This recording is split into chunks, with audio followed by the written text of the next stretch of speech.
ரஷ்ய அதிபர் Vladimir Putin 24 ஆண்டுகளில் முதன்முறையாக பியாங்யாங் சென்றுள்ளார். வடகொரிய தலைவர் கிம் ஜாங் உன்னுடன் முக்கிய பேச்சுவார்த்தையில் பங்கேற்பதே அந்த பயணத்தின் நோக்கமாகும். எதிர்பார்த்தபடியே புட்டினுக்கு சிவப்பு கம்பளத்துடன் தடபுடலாக வரவேற்பு அளிக்கப்பட்டது. கிம் ஜாங் உன்னை நேரில் சென்று வரவேற்றது புட்டினின் செல்வாக்கை நிரூபிக்கும் வகையில் இருந்தது.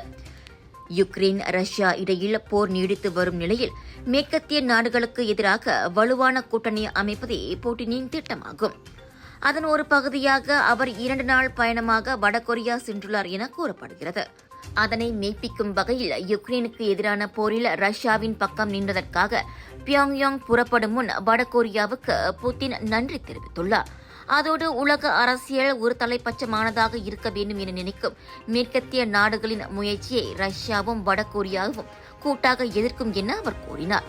ஏற்கனவே அமெரிக்காவுக்கும் ரஷ்யாவுக்கும் ஆகாத நிலையில் புட்டினின் வடகொரிய பயணத்தை வாஷிங்டன் மிகவும் உன்னிப்பாக கவனித்து வருகிறது.